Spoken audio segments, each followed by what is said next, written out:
Olá, companheiros da Causa Operária TV. Estamos começando aqui mais um correspondente internacional.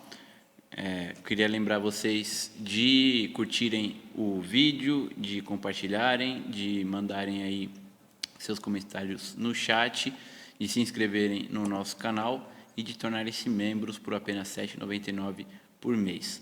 A gente vai tratar hoje no programa de vários temas, né? Porque essa semana aqui está rolando muita coisa pelo mundo. Vamos começar falando dos Estados Unidos com a nossa correspondente direto de Nova York, a Adriana Machado. Boa tarde, Adriana. Valeu de novo pela sua participação, como acontece todas as quintas-feiras. Adriana, também nos Estados Unidos tem muita coisa para a gente falar, né? O Biden está aprontando das suas aí. Ontem ele chamou o Putin de assassino, né? Acusou novamente a Rússia de interferir nas eleições norte-americanas e ameaçou, né? Tanto o Vladimir Putin como a Rússia, mostrando, né, que novamente que o Joe Biden ele é um homem do imperialismo contra os países oprimidos. Boa tarde, Adriana. Boa tarde, companheiros da Casa Operária. Boa tarde, Vasco. A situação está ficando complicada rápido, né? O Biden está aí pelo mundo, a cara dele chamando o Putin de assassino. E o Blinken e o Lloyd, que são os secretários de defesa, estão no Japão também com um discurso muito bélico em relação à China. O Putin resolveu chamar de volta o embaixador da Rússia aqui nos Estados Unidos para ver como que vai lidar com essa situação e falaram precisam decidir o que fazer. Então quer dizer que eles vão fazer alguma coisa, né? E eles estão falando que querem retificar as relações com Washington, mas que Washington levou as relações para um beco sem saída, um beco cego. E então vamos ver. Eles falaram que houve interferência da Rússia nas eleições, mas sem provas. O artigo no New York Times falou, eles falaram que existiu a intervenção, mas não existe provas. Então, a gente que está aqui numa situação na pandemia, milhares de pessoas mortas, um horror, desemprego, pessoas passando fome, e o Biden coloca a máquina bélica a todo vapor a menos de 100 dias do começo do governo dele, né? Não tem nem 100 dias e ele já conseguiu causar tensões nucleares. A gente vai falar aqui do plano de resgate americano que ele está implementando, e o plano tem bilhões para desenvolver mísseis hipersônicos que conseguem chegar em Moscou, em Beijing, em 20 minutos. Nossa, Então, esse é então o já plano falei dos desse Estados plano, Unidos. já fala desse pacote econômico então, Adriana.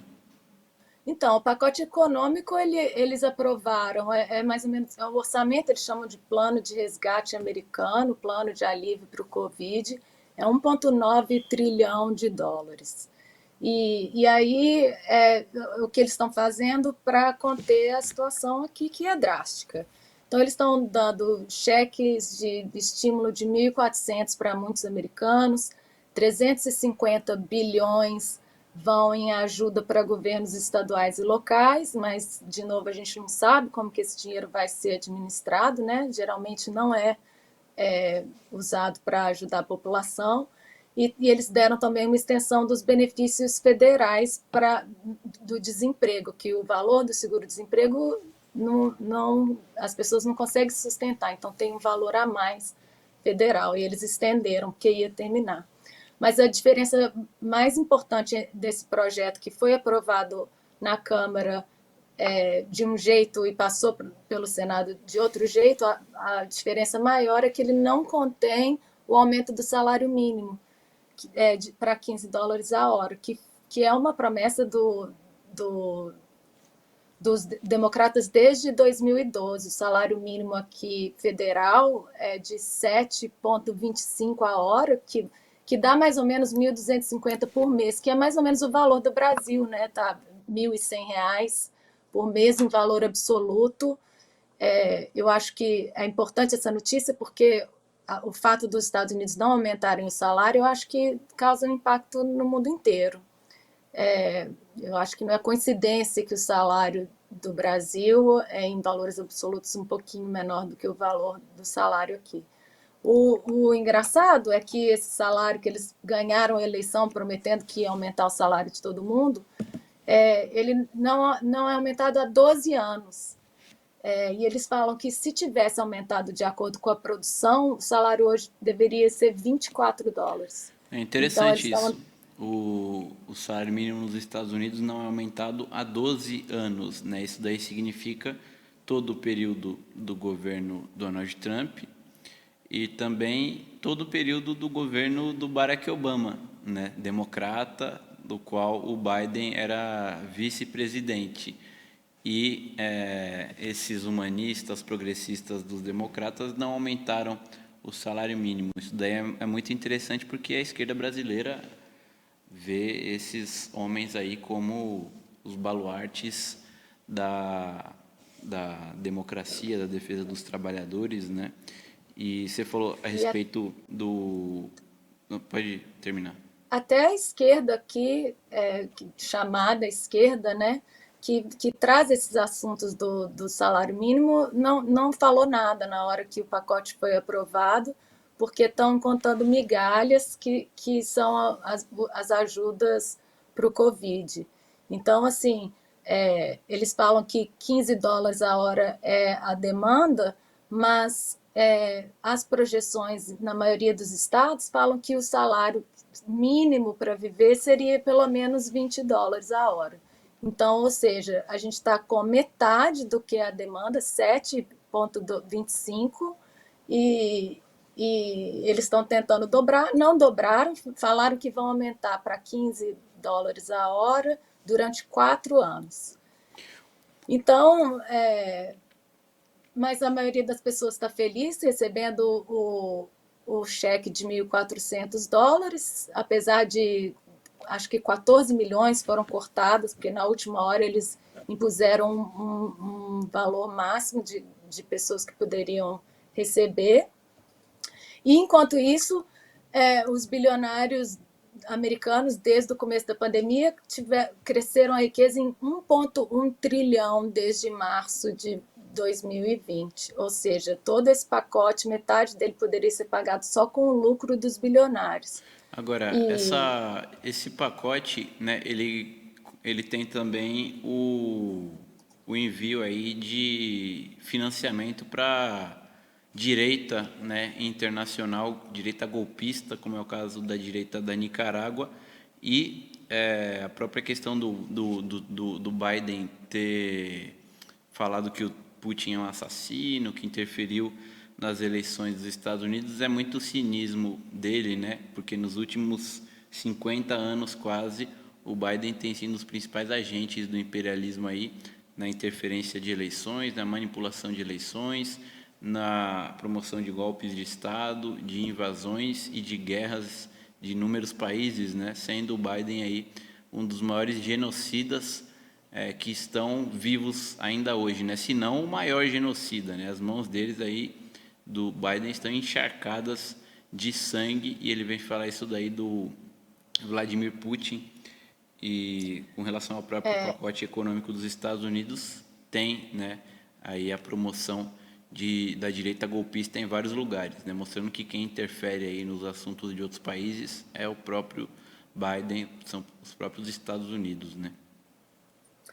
o pacote incluiu 1,5, como é que é? Não, são 4 bilhões para ajudar a América Central. E a desculpa deles darem esse dinheiro para ajudar a América Central é por causa da migração. A gente tem a crise da imigração, milhares de crianças no Texas sendo colocadas em prisões, vindas da América Central. Então, eles usam essa crise da imigração como desculpa, como motivo para intervir nos países. Então, por exemplo, teve o golpe de 2009 em Honduras, eles impuseram sanções para quem apoiava o Daniel Ortega na Nicarágua, e estão usando esse dinheiro para apoiar manifestações da direita, para tentar desestabilizar e manter controle da região, porque a China, por exemplo, não é à toa que o Biden está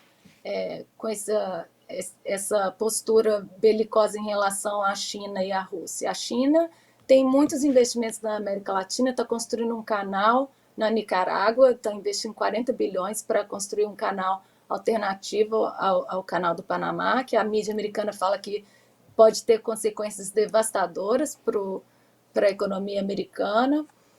A China investiu com o Rafael Correa no Equador, e depois do golpe, o Lenin Moreno mudou e começou a pegar dinheiro dos Estados Unidos, e a China, com a pandemia, ela parou de cobrar os empréstimos, os Estados Unidos não.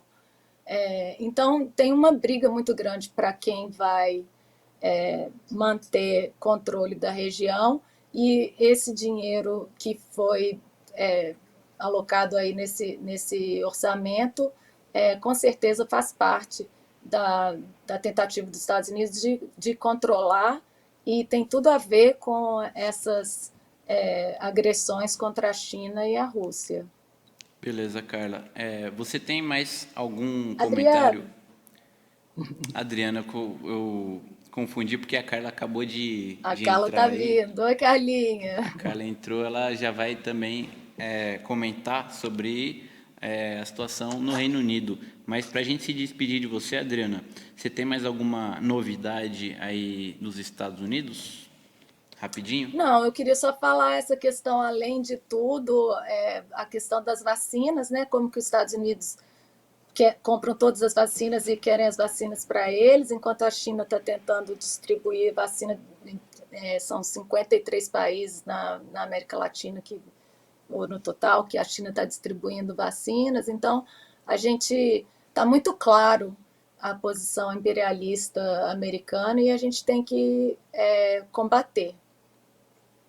Ótimo. Beleza, então. Obrigada. Valeu, Adriana, nossa correspondente de Nova York, sempre aqui nas quintas-feiras no Correspondente Internacional. E agora vamos para a Europa, para Birmingham, no Reino Unido, com a Carla Silva, também nossa correspondente internacional, porque lá a situação do coronavírus, né, está sendo, comparado com o Brasil, logicamente, combatido de uma maneira mais efetiva, né? E, no entanto, assim como aqui, existe uma perseguição aos movimentos sociais. Boa tarde, Carla, como vai você? Já está de noite aí, né? Seja bem-vinda no nosso programa. Acho que você está com algum problema no áudio, Carla, porque não consigo te ouvir. Agora de novo, tá me ouvindo? Ah, Agora perdão. sim. Segurar aqui o microfone perto. Já é boa noite aqui, Vasco. Entendi. Bom, parece sim, né? Desde a primeira vez que a gente falou, lá para novembro ano passado, né? Parece que as coisas, por números que tem evoluído a vacinação, né? Só trazer rapidamente, lembrando que a população aqui são de 67.886.011 pessoas, e segundo as Nações Unidas.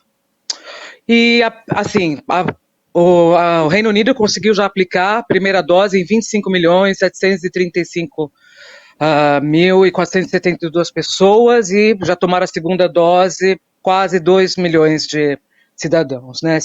E a meta, lembrando que a eleição vai ser em maio, Boris diz que ele promete até o final desta semana vacinar todos os adultos, né? Então, assim, tem grupos de prioritários de alto risco que já foram vacinados e têm 20 anos de idade. Então, está indo a vacinação. Porém, A gente vê aí o terrorismo, tem a questão da obrigatoriedade, a questão de passaporte, quem não quer tomar vacina, eles classificam como oficialmente vaccine hesitant, então, e agora tem essa pressão, né, da União Europeia, vários países, né, pararam de vacinar seus habitantes, dizendo sobre o caso de tromboses, né, de blood cloth. São 37 casos. Eu tomei a AstraZeneca. Eu tomei, minha mãe tomou, meu companheiro tomou, e eu conheço vários brasileiros e ingleses que tomaram aqui, né, que a maioria eles estão aplicando a AstraZeneca. Essa polêmica, eu tenho assistido, porque é interessante como o imperialismo, né, como o capital e as mídias golpistas, eles funcionam ali lado a lado, né. Semana passada teve o escândalo Meghan e Harry, e veio vindo esses bloqueios, né, essa história de que está gente morrendo por causa da vacina. São 37 casos, e eu fui pesquisar, assim, claro que a gente tem que desconfiar de tudo quanto é dado, mas a média são 5 mil casos de tromboses por ano, isso dá uma média de 100 casos por mês. Então, 37 casos para os cientistas e não para os científicos não é nada, porque eles matam mesmo, né, para fazer o teste e passar. Tem muito dinheiro envolvido nos monopólios, por isso que nós, do PCO, a nossa política é pela quebra das patentes. Então, assim, Vasco, eu queria muito falar com você para que os nossos companheiros do Brasil não caiam nessa histeria que os monopólios farmacêuticos estão criando, fazendo essa campanha. E ontem, magicamente, a comissionária da União Europeia, a Ursula Van alguma coisa, yes, van der Leyen, ela fez Belém de Leyen, olha aqui, ameaçando de cortar a exportação das vacinas do Reino Unido. Quer dizer, então a gente tem que ter muita calma, não acreditar em tudo que se ouve, duvidar de tudo e assim, ter muita paciência e não desistir de ir atrás e não aceitar qualquer coisa, né? Porque agora tem a política os poderes policiais, né? Que está totalmente ligado com o sucesso da vacinação, que foi aprovado essa terça-feira, né? Eles falaram no parlamento, dizendo que agora, assim, você não pode protestar. Assim, eles apresentaram primeiro os protestos do Black Lives Matter, que vocês veem, né, os negros de joelho, e o Extinctive Rebellion, que são protestos pacíficos, os caras deitam na porta do parlamento e tal, né, e aí no projeto eles aparecem como extremamente perigosos, né, então passou a conta. Eu só vou falar aqui, eu ia comentar mais coisa, eu só vou falar das multas que agora as pessoas que protestam vão ter que pagar. Então, se você dorme num acampamento, como foi feito em Curitiba, se te pegam lá, você passa 3 meses na cadeia e você paga 2.500 libras de multa, isso dá mais ou menos uns R$17.500. Se você causar algum barulho em público, são 10 anos na cadeia. Se você vandalizar estátuas, porque eles se preocupam mais com estátuas do que mulheres e crianças que estão aí sofrendo homicídio e abuso doméstico, pedofilia, são 10 anos também. Se você falar em frente ao parlamento com megafone, são 5.000 libras de multa, que dá R$35.000. E se você um protesto de uma pessoa só, você passa 1 ano na cadeia e paga também uma multa de 2.500 libras. Quer dizer, agora sábado nós temos aqui o Universal, que é o Dia das Nações Unidas, Dia do Antirracismo, então as pessoas vão estar aí fazendo seus protestos online, né, no Zoom, como o Lula não recomendou, está, né, fazendo protesto, hashtag na internet, por causa da, né, não dá mais, a água está aqui, a gente está vendo no Brasil hoje, né, nosso companheiro em Brasília, com uma faixa, foi preso, o companheiro Constantini, que vai estar sábado na live, foi também ameaçado. Então, o problema está sendo mundial da repressão policial. As coisas, uma luta não está desligada da outra, como a companheira Adriana falou, e vem chumbo grosso por aí. Assim, a gente está sendo cerceado e também, numa outra oportunidade eu falo com mais calma, o Boris Johnson que está fazendo também a modernização das Forças Armadas. Né? Então eles estão investindo em tecnologia, revendo o estoque nuclear, vai saber o que é o estoque nuclear dos caras, deve machucar, né? Então a gente está aí apreensivo e eu só queria encerrar falando que nós do PCO e outros partidos estamos nos organizando em comitês de luta pelo Fora Bolsonaro e nós se você que está assistindo esse programa tem amigos, parentes que estão fora do Brasil, especialmente na Ásia e Oceania, nós queremos ter os nossos comitês de luta por lá também, então, por favor, entre em contato nas páginas do Facebook com PCO Europa. Beleza. E vamos lutar pelo Fora Bolsonaro, todos os golpistas e Lula presidente 2022. Obrigado. Isso aí, Carla. Muito obrigado pela sua participação. Tenha uma boa noite aí, uma ótima semana. Seja sempre bem-vinda no nosso programa Correspondente Internacional. Muito interessante aí, muito também perigosas, né, essas informações, né, dessa lei antiprotesto no Reino Unido, mostrando, né, que essa grande democracia que é o Reino Unido, assim como os Estados Unidos, né, são muito piores esses dois países aí do que as ditaduras, né, que se pinta aí na imprensa, como é o caso da própria Rússia, né, que o Joe Biden ele acusou o Putin. Agora, no Paraguai, né, onde o governo golpista foi instalado justamente por essas maravilhosas democracias, né, e onde a maravilhosa democracia do governo golpista já matou 3.000 pessoas num país de 7 milhões de habitantes, o povo já ficou de saco cheio, se insurgiu contra tudo isso daí, e não existe lei antiprotesto que pare o povo paraguaio, né, já estão há dias nas ruas, e ontem eles atearam fogo na sede do partido governante paraguaio, o Partido Colorado, que é o partido mais tradicional da burguesia paraguaia, e a gente tem 2 vídeos para ver aí o exemplo que os paraguaios estão dando. Vamos ver.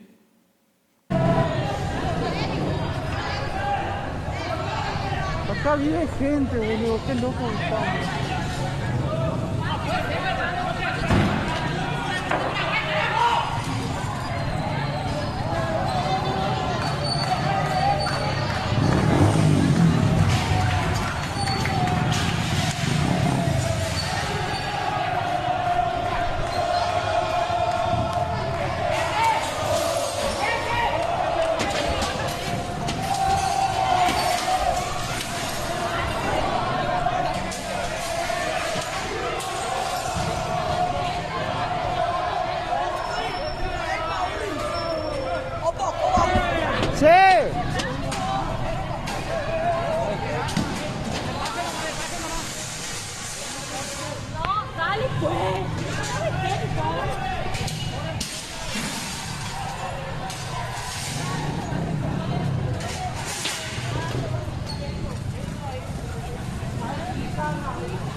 ¿Cómo me da placer que se queme? ¿Cómo me excita eso? ¡Wow!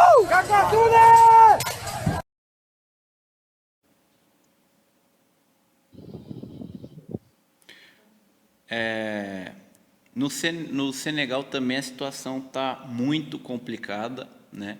A gente tem um vídeo de nosso correspondente para os assuntos africanos, o companheiro Youssef, mas antes disso vamos ver uma manifestação de senegaleses residentes na França, e aí a gente já coloca o companheiro Youssef comentando, né, a respeito da situação no país. E o vídeo é longo, e com isso eu já encerro a minha participação aqui no programa, e logo depois do vídeo vocês continuam assistindo aí para entender como é que está a situação no Senegal.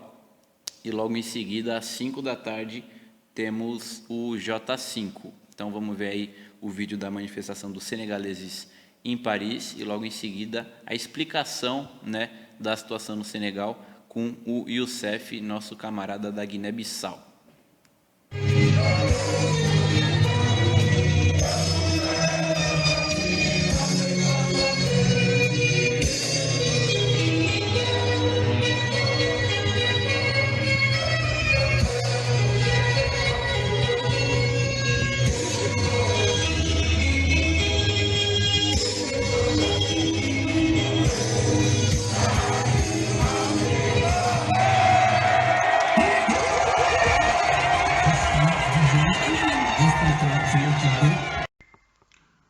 Saudações aos camaradas do PCO, saudações aos camaradas do Programa Repórter Internacional.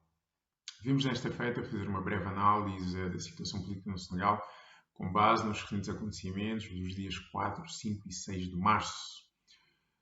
Durante esses dias, a classe trabalhadora senegalesa assumiu o lugar de ator político maior na cena política senegalesa, saindo à rua, ocupando o espaço que lhe é devido, o espaço verdadeiramente democrático, assumindo o papel de intervir na luta política, exigindo numa primeira fase a libertação de um dos líderes da oposição senegalesa, Ousmane Sonko. Posteriormente, essa mesma demanda ela esteve concomitantemente com outras de foro político concretas, demissão do Presidente da República, queda do regime político e, ao mesmo tempo, a instituição de um programa económico que realmente fosse de encontro às necessidades da classe trabalhadora senegalesa. Esta rebelião, na verdade, foi disputada pela prisão de Ousmane Sonko. Ousmane Sonko, um líder sindical ligado à área das alfândegas, dos impostos, foi um dos criadores de um sindicato nesse mesmo domínio. Pela sua atuação sindical, pela sua denúncia de atos de corrupção e nepotismo no seio do Ministério das Finanças e do Governo, foi afastado da função pública e, fruto desse afastamento, entendeu que, por mais progressista que o sindicalismo pudesse ser, ela teria limitações. Então decidiu criar um partido político que permitiu-lhe concorrer às últimas eleições presidenciais de 2019. Granjeou uma grande popularidade, nomeadamente entre a juventude da classe trabalhadora senegalesa, tendo em curso o discurso progressista radical até de crítica à moeda colonial, o franco CFA, que é uma herança do colonialismo francês e que torna a economia senegalesa, bem como de outras economias africanas que fazem uso desta moeda subserviente aos interesses económicos outrora da França e agora da zona euro. Igualmente crítico da presença militar e económica francesa, não só no Senegal, mas na zona da África Ocidental, e ao mesmo tempo crítico de toda uma podridão do sistema político e económico no Senegal. Então isso fez com que fosse visto como uma esperança para a classe trabalhadora senegalesa, pelo menos dentro de um determinado quadro de pensamento, que é o quadro de pensamento de uma sociedade burguesa capitalista. Na verdade, chegou em terceiro nas últimas eleições presidenciais, não obstante as críticas de fraude, e tem vindo a fazer o seu percurso político de tal forma que é visto como presidenciável em 2024. Então, a sua entourage, bem como o próprio Sonko, acusam o governo de Macky Sall, o atual Presidente da República, de ter criado um complô com vista a descredibilizá-lo perante a sociedade senegalesa e, ao mesmo tempo, afastá-lo politicamente da luta presidencial em 2024, com esta acusação de violação. Então, na verdade, já lhe tinha sido retirada a imunidade parlamentar, algo que ele criticara, e quando se dirigia para prestar declarações relativamente a esta acusação, conseguiu todo um conjunto de apoios dos seus militantes e simpatizantes no caminho que estava a percorrer, realmente, o que fez com que a polícia e depois, posteriormente, o Ministério Público viesse a acusá-lo de incitamento à rebelião, incitamento à desordem. E foi essa a razão pela qual ele foi preso. Não pela acusação de violação, mas pela acusação de incitamento à rebelião e à desordem. Isso fez com que, nos dias seguintes, a classe trabalhadora senegalesa saísse à rua, nomeadamente a sua juventude, norte a sul do país. Desde São Luís no norte, passando por Dakar, por Thiès, até chegando até ao sul do Senegal, a Ziguinchor, a classe trabalhadora senegalesa saiu à rua, demandando exatamente a libertação de Sonko, a libertação de outros prisioneiros políticos que estavam presos por se terem colocado e terem posicionado verbalmente contra o regime de Macky Sall, contra a corrupção do regime de Macky Sall, contra o nepotismo. Então, a prisão de Sonko permitiu desencadear toda uma vaga de revolta que estava contida contra o regime de Macky Sall. É preciso dizer que o confinamento já tinha gerado, nos primeiros meses, no início de 2021, uma revolta em Dakar, tendo em conta que o confinamento, enquanto mimetismo neocolonial, só permitiu o confinamento, ou só deu o confinamento à classe trabalhadora senegalesa e não lhe permitiu os apoios sociais, por exemplo, determinados governos europeus atribuíram à sua classe trabalhadora. Daí estamos a falar de mimetismo neocolonial. E tendo em conta que o Senegal, tendo em conta que é uma economia neocolonial, o setor informal domina essa mesma economia. E nesta situação de confinamento, com a impossibilidade de obter rendimentos na sua economia informal, desses mesmos trabalhadores, essa situação gerou toda uma tensão social que já tinha criado uma série de revoltas contra o Estado, contra o Governo, no início do ano.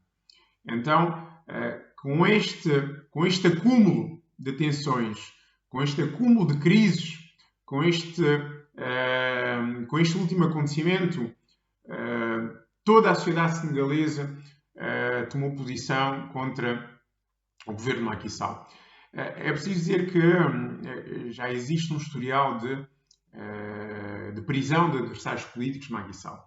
Aconteceu em 2015 com Karim Wade, que era um possível candidato presidencial, e aconteceu em 2017 com Khalifa Sall, igualmente um possível candidato presidencial. Ambos acusados de corrupção.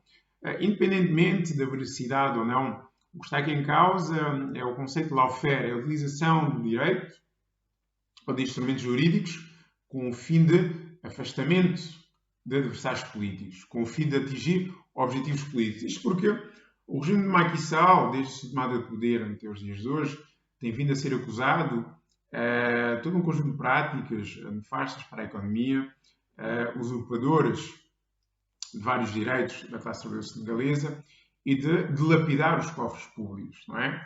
Estamos a falar de corrupção, igualmente nepotismo e de uma total impunidade. E até o dia de hoje, nenhum dos responsáveis altos do regime foi importunado. Aliás, uma das denúncias de Ousmane Sonko reporta-se a um caso que, inclusive, foi denunciado por um canal de televisão inglês, a BBC, que diz respeito à concessão da exploração de petróleo em águas senegalesas. Um caso que diz respeito a uma situação de corrupção que levou a uma empresa, se bem com coligações à British Petroleum, à BP, mas uma empresa que tinha pouco ou nenhuma experiência na exploração de petróleo, mas que conseguiu essa mesma concessão. e conseguiu essa concessão, diz que através de um saco azul, através da corrupção do irmão de Macky Sall, que tinha a responsabilidade de atribuir essa mesma concessão às empresas que supostamente estavam a concorrer para essa mesma atribuição. Mas esse escândalo que rondava os bilhões de dólares foi arquivado. Então daí toda esta argumentação de que a justiça tinha dois pesos e duas medidas dependendo se tratava de adversários ou aliados de Macky Sall e do seu regime. É preciso dizer que toda esta revolta ela teve como liderança uma coalizão dos movimentos da sociedade civil. Preciso sempre enfatizar que os movimentos da sociedade civil são de uma sociedade civil capitalista burguesa. A direção desses movimentos, não obstante pontualmente poderem ter conflitos com o poder dominante, tem certamente também os seus interesses. É uma direção pequeno-burguesa que permitiu que interesses com veste de liderança religiosa, que ao fim e ao cabo são interesses ligados aos latifúndios, porque os líderes religiosos no Senegal são proprietários de vastos hectares de terra, permitiu que eles interviessem no cenário político e que criassem um cenário de intermediação entre os protestantes, a classe trabalhadora senegalesa, e o poder, que na verdade estava numa situação de grande fragilidade.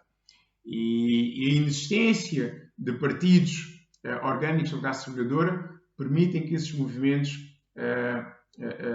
se apoderem desses movimentos, dessas lutas sociais, dessas rebeliões, e depois o que se consegue é menos daquilo que estava a ser reivindicado no início. Se no início se reivindicava a queda do regime Macky Sall, isso neste momento não acontece. Se se reivindicava a libertação de vários presos políticos, não só do Ousmane Sonko, conseguiu-se a libertação do Ousmane Sonko, mas vários outros ainda continuam presos, não se conseguiu.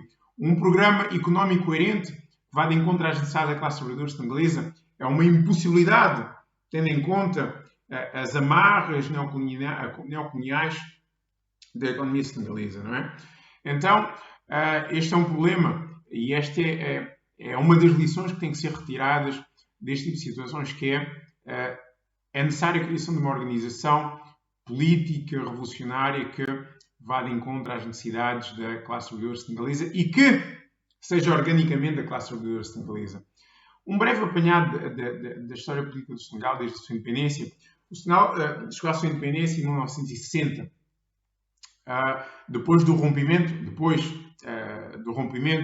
da Federação do Mali, da qual fazia parte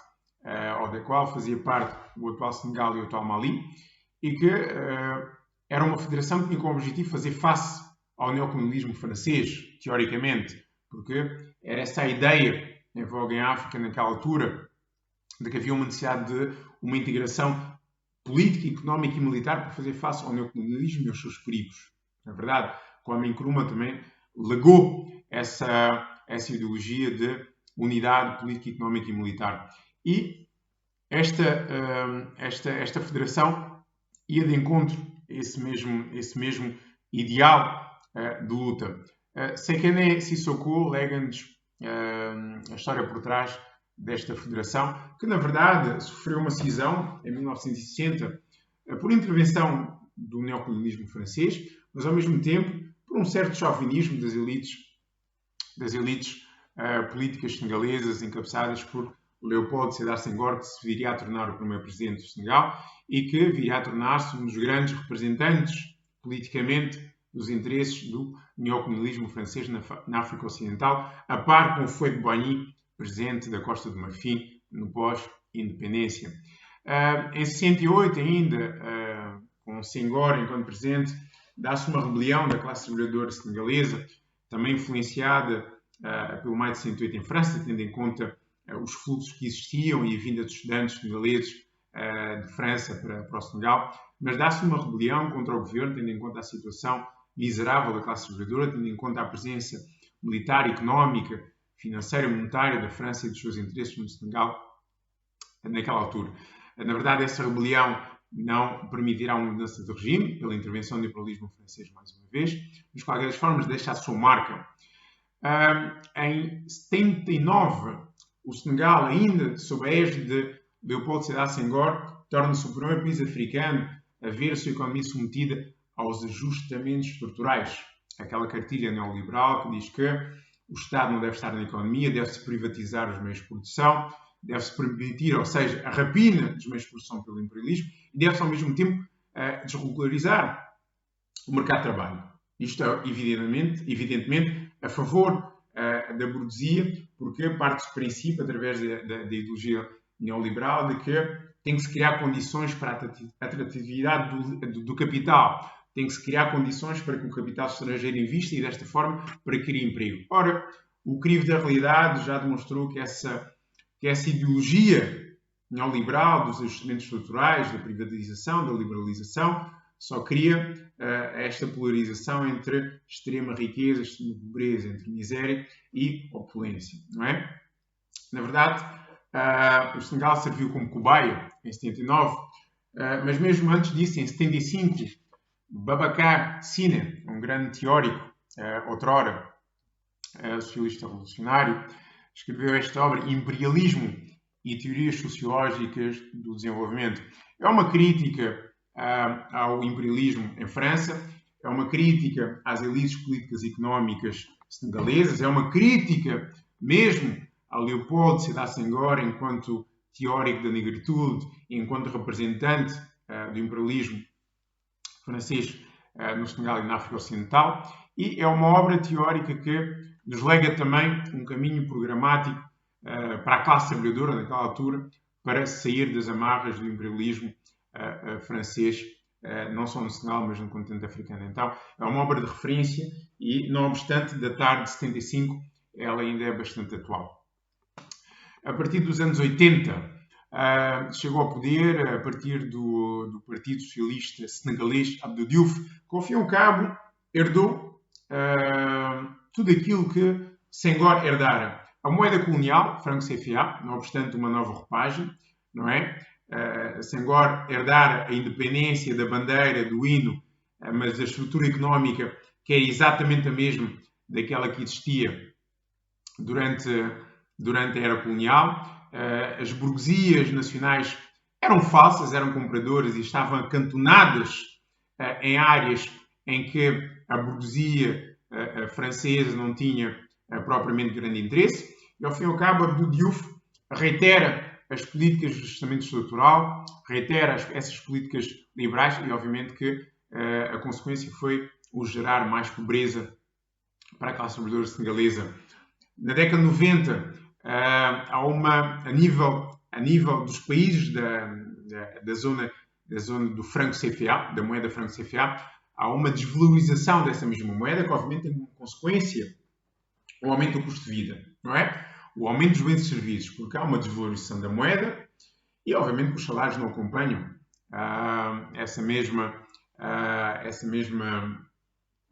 não acompanham essa mesma desvalorização da moeda. Antes, pelo contrário, o que faz com que o custo de vida aumente. E, obviamente, que num contexto neocolonial, uma desvalorização da moeda, aumento do custo de vida, só pode gerar revoltas. Aconteceu não só no Senegal, mas por toda a África que possuía essa moeda neocolonial francesa. A partir dos anos 2000, chegou ao poder Abdoulaye Wade, através do Partido Liberal, e ele considerava-se um liberal. Abdoulaye Wade teve não só políticas nefastas para a classe trabalhadora senegalesa, com as mesmas políticas e com as heranças, tanto de Senghor como de Abdou Diouf, mas a nível pan-africano teve um papel extremamente nefasto porque legitimou a queda do regime de Gaddafi e o ataque da NATO. Na verdade, não compreendeu, como as elites burguesas não compreendem nunca, que o que estava em causa era a luta entre o nacionalismo burguês e o imperialismo. E aí nós sabemos sempre como nos posicionarmos contra o imperialismo. Era os imperialismos e uma nação historicamente oprimida. E aí Lenin, Trotsky já nos tinham legado o posicionamento que se deve ter, que é contra o imperialismo, defendendo essas nações oprimidas, por mais que no poder estejam burguesias e, nomeadamente, quando elas são nacionalistas, como era o caso da Líbia, e até que tinham um projeto pan-africanista, por mais querido que se pudesse fazer, mas a Líbia de Gaddafi estaria a usar as riquezas da Líbia para criar um projeto africano pan-africanista que iria, de alguma forma, colocar em xeque os interesses do imperialismo. Daí ter-se que acabar com o exemplo da Líbia. Então, Abdullah Wahid teve esse efeito nefasto a nível pan-africano, mas a nível nacional, igualmente, teve esse efeito nefasto, de tal forma que em 2011 e 2012, quando quis modificar a Constituição para permanecer no poder, os movimentos sociais saíram à rua. Os movimentos sociais, mesmo com as direções pequeno-burguesas, mesmo não intervendo, não entendendo ou não querendo perceber pelas suas limitações de classe que a mudança teria que colocar em causa o modo de produção capitalista neocolonial, fizeram com que o regime de Abdullah Wahid caísse. Mas quem é que assumiu o poder nas novas eleições? Canalizaram a luta para as novas eleições e quem é que assumiu o poder encarnando uma esperança nova? O mesmo Macky Sall, que hoje em dia está a ser criticado. 10 anos depois, aquela esperança que uma luta social colocou no poder, encaminhando a luta para as eleições, está a ser contestada. A história repete-se. A história repete-se porquê? Porque as faces são diferentes, mas o regime político e económico é o mesmo. O projeto neocolonial é o mesmo. É um projeto que não vê para além das fronteiras de uma sociedade capitalista. E enquanto existir essa dinâmica de luta social dentro da sociedade capitalista, voltaremos a ter sempre estas revoltas e voltaremos sempre a ter homens com outras faces, com outras palavras, com uma certa radicalidade no momento, mas que, em última análise, são subservientes aos interesses do colonialismo, do neocolonialismo francês, neocolonialismo imperialista, porque, ao fim e ao cabo, apoiam-se, em última análise, nesses regimes para se manterem no poder. Então, coloca-se a questão, e esse é o grande aprendizado, mais uma vez, das rebeliões históricas no Senegal. Essas rebeliões não podem estar a soldo das lideranças pequeno-burguesas, dos movimentos das ditas sociedades civis. Tem que ser criadas condições subjetivas, falamos de organizações orgânicas revolucionárias da classe trabalhadora para a classe trabalhadora, sem nada a perder, tal como as classes trabalhadoras das sociedades, das economias neocolonizadas, para que realmente possa-se tomar o poder. Porque, como dizia Lenin, fora do poder tudo é ilusão. E esta máxima é tanto mais válida para as sociedades neocolonizadas, tendo em conta o impacto do neocolonialismo no atraso civilizacional que estas sociedades têm. Então essa é a grande lição que fica e essa é o grande dever de toda uma geração de revolucionários e revolucionárias no continente africano, que é a criação de partidos revolucionários para realmente assumir uma luta política pelo poder. Esse é o grande ensinamento das rebeliões no Senegal.